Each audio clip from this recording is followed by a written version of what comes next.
और लखनऊ से सीधे आपको लिए चलते लखनऊ में, जहां पर प्रधानमंत्री नरेंद्र मोदी संबोधित कर रहे हैं। सीधा वहीं ले चलते। जब से यूपी में डबल इंजन की सरकार बनी है, तब से यूपी में भी इस दिशा में तेजी से काम हो रहा है। विशेषकर यूपी में जिस प्रकार कानून व्यवस्था की स्थिति सुधरी है, उससे व्यापारियों का भरोसा लौटा है, बिजनेस के लिए सही माहौल बना है। बीते वर्षों में यहां की प्रशासनिक क्षमता और गवर्नेंस में भी सुधार आया है। इसलिए आज जनता का विश्वास योगी जी की सरकार पर है। और जैसे उद्योग जगत के साथी अपने अनुभव के आधार पर अभी उत्तर प्रदेश की सराहना कर रहे थे, मैं सांसद के नाते अपने अनुभव बताता हूं। कभी हमने कोई उत्तर प्रदेश के एडमिनिस्ट्रेशन से निकट से नहीं देखा था। कभी मुख्यमंत्रियों की मीटिंगों में लोग आया करते थे तो वहां के एजेंडा कुछ अलग होते थे, लेकिन एक सांसद के रूप में जब मैं यहां काम करने लगा तो मेरा विश्वास अनेक गुना बढ़ गया कि उत्तर प्रदेश का ब्यूरोक्रेसी, उत्तर प्रदेश के एडमिनिस्ट्रेशन में वो ताकत है जो देश उनके पास चाहता है। जो बात उद्योग जगत के लोग कह रहे थे, एक सांसद के नाते मैंने स्वयं ने इस सामर्थ्य को अनुभव किया है। और इसलिए मैं यहां सरकार के सभी ब्यूरोक्रेट्स, सरकार के छोटे मोटे हर व्यक्ति को ये जो मिजाज उनका बना है, इसके लिए बधाई देता हूं, उनका अभिनंदन करता हूं। साथियों, आज यूपी की जनता ने 37 साल बाद किसी सरकार को फिर से सत्ता में वापस लाकर अपनी सेवा की जिम्मेदारी सौंपी है। साथियों, उत्तर प्रदेश में भारत की 5वें-6ठे हिस्से की आबादी रहती है। यानी यूपी के एक व्यक्ति की बेहतरी भारत के हर 6ठे व्यक्ति की बेहतरी होगा। मेरा विश्वास है कि यूपी ही है जो 21वीं सदी में भारत की ग्रोथ स्टोरी को मोमेंटम देगा। और इसी 10 वर्ष को आप देख लीजिए, एक उत्तर प्रदेश हिंदुस्तान का बहुत बड़ा ड्राइविंग फोर्स बनने वाला है जी। ये 10 वर्ष आपको दिखाई देगा, जहां परिश्रम की पराकाष्ठा करने वाले लोग हों, जिस प्रदेश में देश की कुल आबादी का 16% से अधिक कंज्यूमर बेस हो, जहां 5 लाख से अधिक आबादी वाले 1 दर्जन से ज्यादा शहर हो, जहां हर जिले का अपना कोई न कोई खास प्रोडक्ट हो, जहां इतनी बड़ी संख्या में एमएसएमईज हो, लघु उद्योग हो, जहां अलग अलग मौसमों में अलग अलग कृषि उत्पादों, अनाज, फल, सब्जियों की बहार हो, जिस प्रदेश को गंगा, यमुना, सरयू समेत अनेक नदियों का आशीर्वाद प्राप्त हो, ऐसे यूपी को तेज विकास से भला कौन रोक सकता है।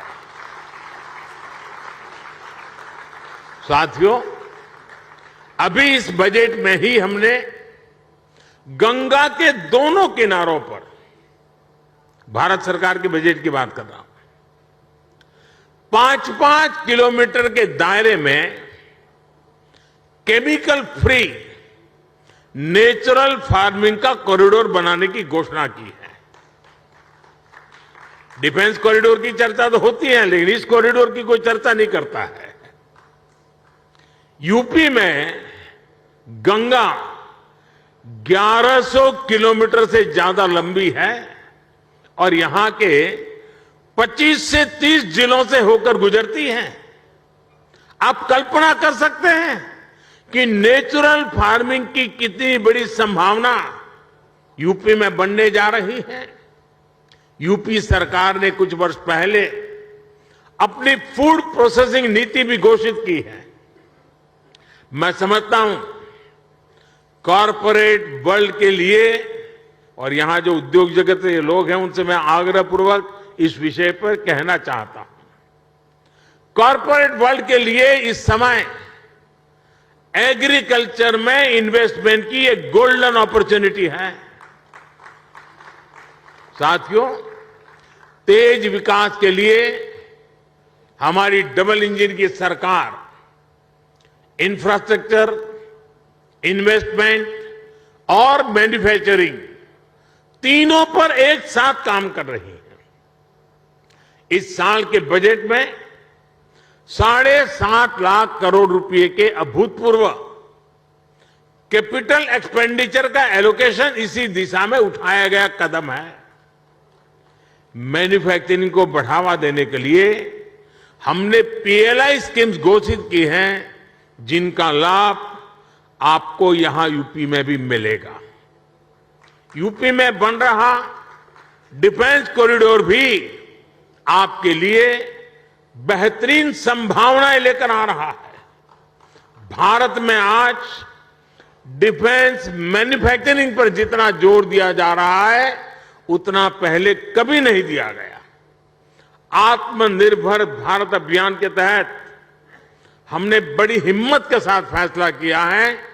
हमने 300 चीजें ऐसी आइडेंटिफाई की हैं और हमने निर्णय किया है कि ये 300 चीजें अब विदेश से नहीं आएगी। यानी मिलिट्री इक्विपमेंट से जुड़ी हुई ये 300 चीजें हैं।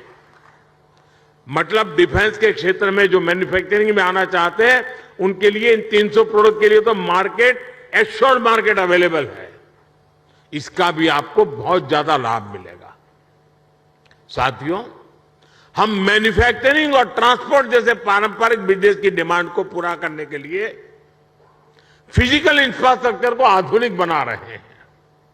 यहां यूपी में भी आधुनिक पावर ग्रिड हो, गैस पाइपलाइन का नेटवर्क हो या फिर मल्टी मॉडल कनेक्टिविटी, सभी पर 21वीं सदी की आवश्यकताओं के अनुसार काम हो रहा है। आज यूपी में जितने किलोमीटर एक्सप्रेसवे पर काम हो रहा है वो अपने आप में एक रिकॉर्ड है। आधुनिक एक्सप्रेसवे का सशक्त नेटवर्क उत्तर प्रदेश के सभी इकोनॉमिक जोन्स को आपस में कनेक्ट करने वाला है। जल्द ही ईपी की पहचान आधुनिक रेलवे इंफ्रास्ट्रक्चर के संगम के रूप में भी होने वाली है।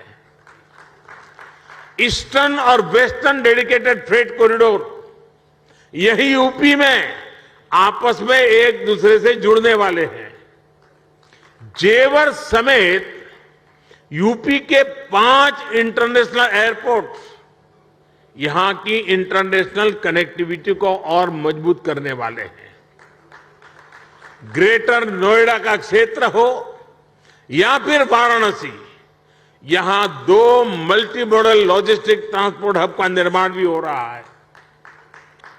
इंडस्ट्रियल स्ट्रेटेजी के हिसाब से, लॉजिस्टिक के हिसाब से यूपी देश के सबसे आधुनिक इंफ्रास्ट्रक्चर वाले राज्यों में शामिल हो रहा है। यूपी में बढ़ती हुई ये कनेक्टिविटी और बढ़ता हुआ इन्वेस्टमेंट यूपी के युवाओं के लिए अनेक नए अवसर लेकर आ रहा है। साथियों, आधुनिक इंफ्रास्ट्रक्चर के निर्माण में गति आए, इसके लिए हमारी सरकार ने पीएम गति शक्ति नेशनल मास्टर प्लान बनाया है।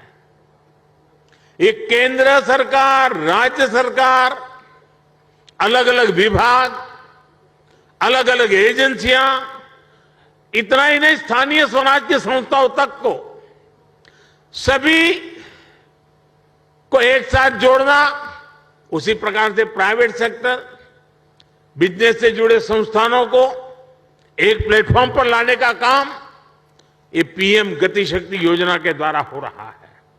इस प्लेटफॉर्म के माध्यम से किसी भी प्रोजेक्ट से जुड़े हर स्टेक होल्डर को रियल टाइम जानकारी मिलेगी।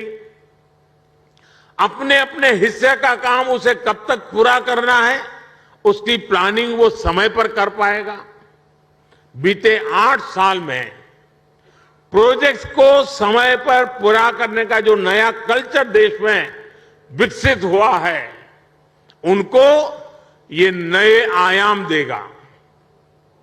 साथियों, बीते वर्षों में भारत ने जिस तेजी से काम किया है, उसका एक उदाहरण हमारी डिजिटल क्रांति है।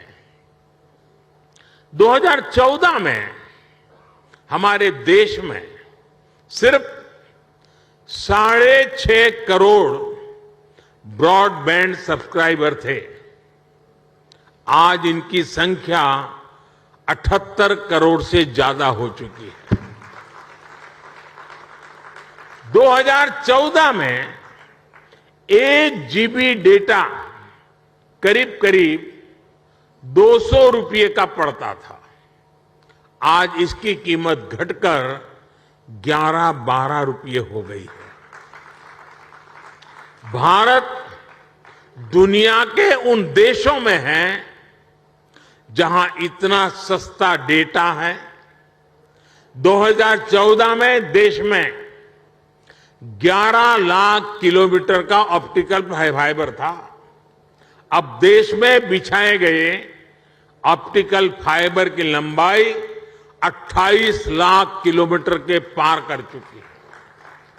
2014 में देश में 100 से भी कम, यानी 100 भी नहीं, 100 से भी कम ग्राम पंचायतों में ऑप्टिकल फाइबर पहुंचा था। आज ऑप्टिकल फाइबर से जुड़ी ग्राम पंचायतों की संख्या भी 1.25 लाख को पार कर गई है।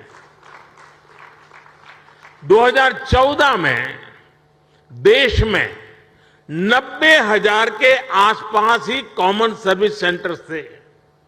आज देश में कॉमन सर्विस सेंटर्स की संख्या भी 4 लाख से ज्यादा हो गई है। आज दुनिया के डिजिटल ट्रांजैक्शन का करीब करीब 40% भारत में हो रहा है।